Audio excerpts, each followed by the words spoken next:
Friends, welcome to my YouTube channel. आज का हमारा जो टॉपिक है जिसकी हम स्टडी करने वाले हैं वो है न्यू इकोनॉमिक पॉलिसी और इकोनॉमिक रिफॉर्म। तो स्टूडेंट, वीडियो को बिना स्किप किए हुए देखना है, तभी आपको अच्छे से समझ में आ पाएगी। तो सरकार ने न्यू इकोनॉमिक पॉलिसी क्यों लॉन्च की और कब की? एक तो मैं आपको बता दूं, सरकार ने न्यू इकोनॉमिक पॉलिसी जो है वो 1999 में लॉन्च की हमारे भारत देश के अंदर। क्योंकि पहले मैं आपको ये बताऊंगा। तो स्टूडेंट, एक प्रॉब्लम ये आ रही थी, हाई फिस्कल डेफिसिट। हमारे देश में उस समय पे जो कंडीशन चली हुई थी वो हाई फिस्कल डेफिसिट की थी।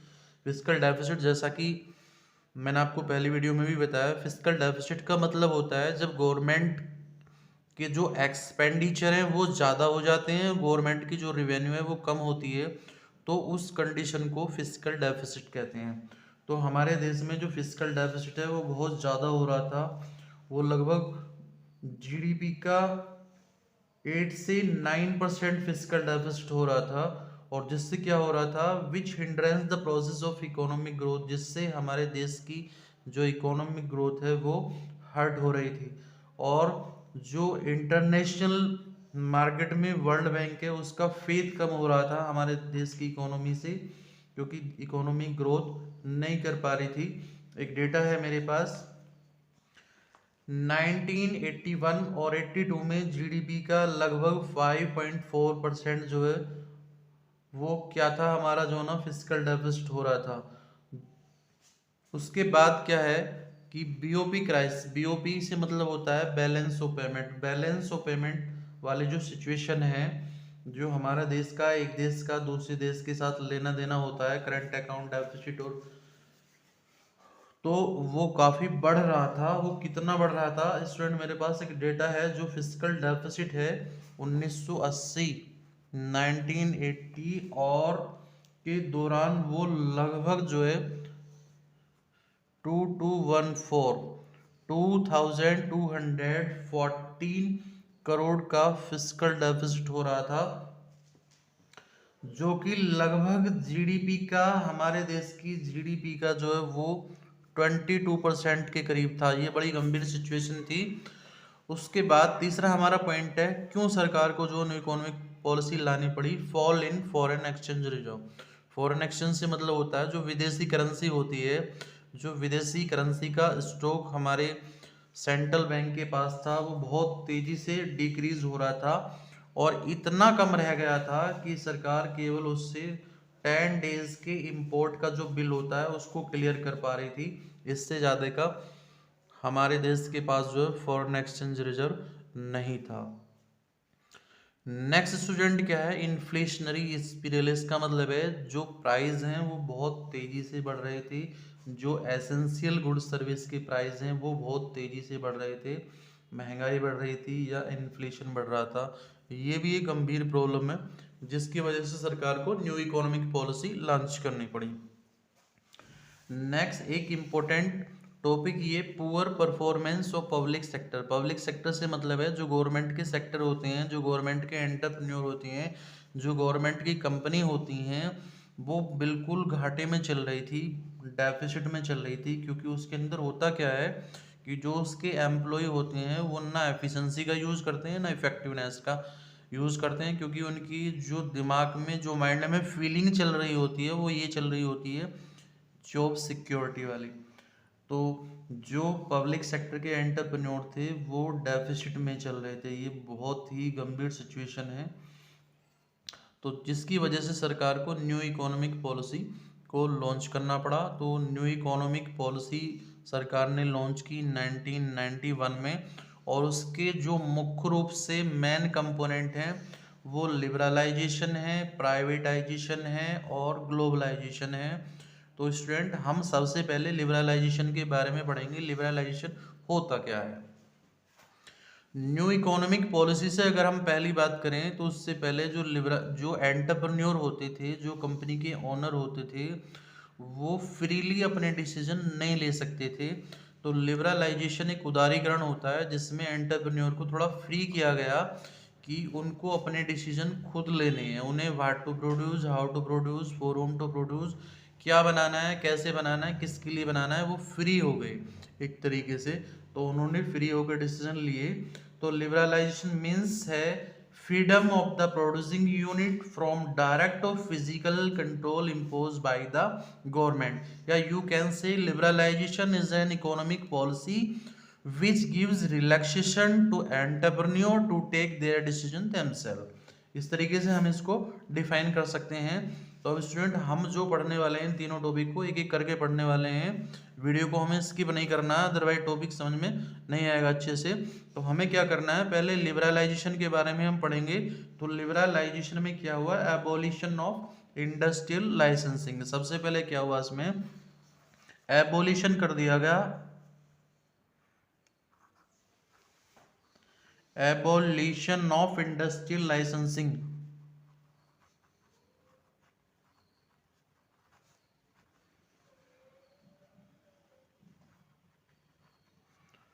यानी कि पहले हर छोटा और बड़ा काम करने के लिए गवर्नमेंट से लाइसेंस लेने की जरूरत होती थी। अब जो है लाइसेंस लेने की जरूरत नहीं होती है लेकिन गवर्नमेंट ने कुछ चीज़ों को छोड़ के इसमें कुछ चीज़ें दी हुई हैं। 5 इंडस्ट्री दी हुई हैं। एक इंडस्ट्री दी हुई है लिकर, लिख देता हूं मैं। दूसरी इंडस्ट्री है सिगरेट।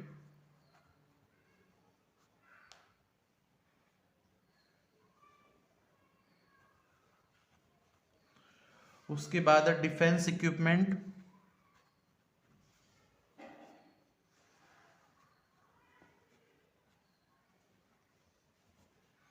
डिफेंस इक्विपमेंट हो गया इंडस्ट्रियल एक्सप्लोसिव।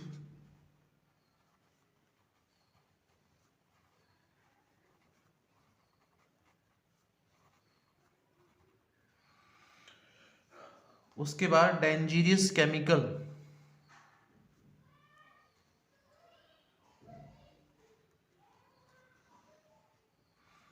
तो स्टूडेंट अगर हम इस तरीके की इंडस्ट्री लगाते हैं जिसमें हम लीगर का प्रोडक्शन करें, सिगरेट का प्रोडक्शन करें, डिफेंस इक्विपमेंट का प्रोडक्शन करें, इंडस्ट्रियल एक्सप्लोसिव यानी एक विस्फोटक पदार्थ होते हैं और डेंजरस केमिकल, अगर इन चीज़ों का हम प्रोडक्शन करेंगे तो हमें गवर्नमेंट से लाइसेंस लेने की ज़रूरत पड़ेगी, परमिशन लेने की ज़रूरत पड़ेगी।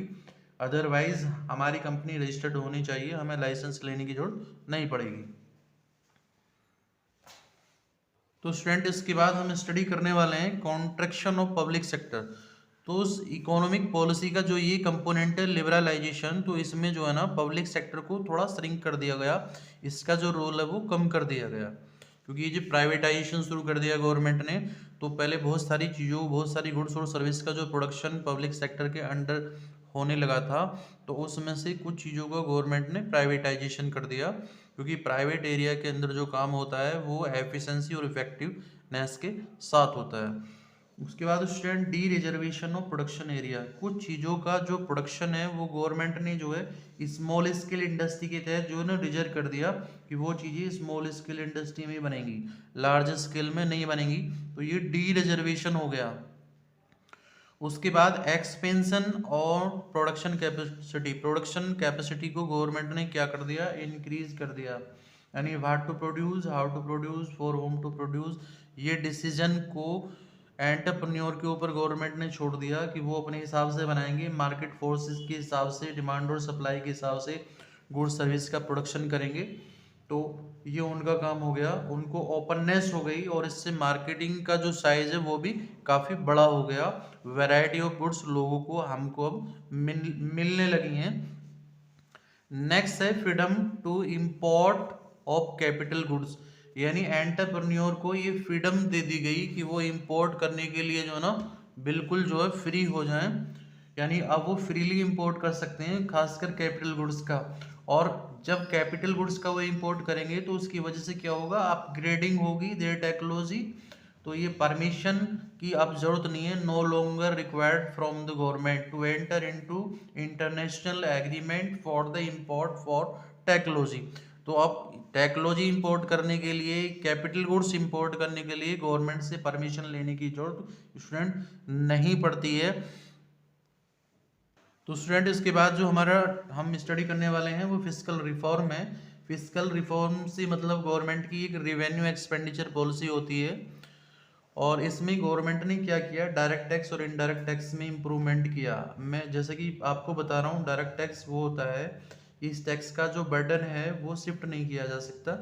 इनकम टैक्स आता है इसके अंदर, और इसके अंदर जो है ना वेल्थ टैक्स आता है। दूसरा जो होता है वो इनडायरेक्ट टैक्स होता है। इनडायरेक्ट टैक्स में हमारा जो एग्जाम्पल है वो फिलहाल अभी तो जीएसटी है, गुड्स और सर्विस टैक्सेस में होता क्या है कि इसका जो बर्डन है वो शॉपकीपर, जो रिटेलर, होलसेलर जो भी है, वो इसका बर्डन दूसरे लोगों पे शिफ्ट करने में कामयाब हो जाता है। ये मोस्टली गुड्स सर्विस पे लगता है। तो इनकी स्ट्रक्चर में क्या है, गवर्नमेंट ने चेंज किया है थोड़ा सा। उसके बाद गवर्नमेंट ने एक्सटर्नल सेक्टर में भी रिफॉर्म किया है। एक्सटर्नल सेक्टर में जो गवर्नमेंट ने रिफॉर्म किया है वो मोस्टली डीवैल्यूएशन है। तो डीवैल्यूएशन गवर्नमेंट ने क्यों किया ये मैं आपको बताता हूँ। डीवैल्यूएशन का सबसे पहले आप मतलब समझिए। डीवैल्यूएशन का मतलब होता है lower the value of Indian currency in relation to other currency of the world, यानी दूसरी जैसे करेंसी है, यूएस डॉलर है, इंग्लिश पौंड है, तो उनके कंपेयर देन इंडियन करेंसी की जो वैल्यू है वो कम हो जाएगी। इससे क्या होगा, जो यूएस डॉलर है और इंग्लिश पौंड है, तो उससे क्या होगा, मोर गुड्स परचेज की जाएंगी इंडियन मार्केट में, और विदेशी करेंसी फिर आएगी। क्योंकि गवर्नमेंट ने इसलिए किया क्योंकि जो विदेशी करेंसी का स्टॉक था वो डिक्रीज होता जा रहा था, तो इसलिए गवर्नमेंट को डिवैल्यूएशन करना पड़ा। तो यहाँ स्टूडेंट एक तो डिवैल्यूएशन होता है, एक डेप्रिसिएशन होता है। इसमें मैं आपको डिफरेंस बताना चाहूँगा। ये डिवैल्यूएशन तो जो होता है ये गवर्नमेंट के इंटरफेयर से होता है। जब गवर्नमेंट खुद अपने देश की करेंसी की वैल्यू को डाउन करती है तो उससे क्या होता है, विदेशी करेंसी फिर हमारे देश में ज़्यादा आएंगी। जो इन्वेस्टर्स लोग हैं वो ज़्यादा इन्वेस्ट करेंगे यहाँ, क्योंकि उनकी जो मनी की परचेजिंग पावर है वो बढ़ जाएगी। और ये जो डेप्रिसिएशन होता है इसमें भी जो हमारे देश की करेंसी की वैल्यू है वो डाउन होती है in compare then other countries currency. लेकिन ये जो होती है ये मार्केट फोर्सेस की वजह से होती है। मार्केट फोर्सेस यानी इसमें डिमांड और सप्लाई, मार्केट डिमांड और सप्लाई की वजह से होती है ये। तो स्टूडेंट अब हम पढ़ने वाले हैं प्राइवेटाइजेशन के बारे में। ये भी इकोनॉमिक पॉलिसी का एक सेकंड कंपोनेंट है। अभी हमने पढ़ा लिबरलाइजेशन के बारे में, अभी हम स्टडी करने वाले हैं प्राइवेटाइजेशन के बारे में। जैसे कि इसके नाम से ही पता है इसमें क्या होता है, जो गवर्नमेंट एंटरप्रेन्योर होते हैं, जो गवर्नमेंट के एंटरप्रेन्योर होते हैं,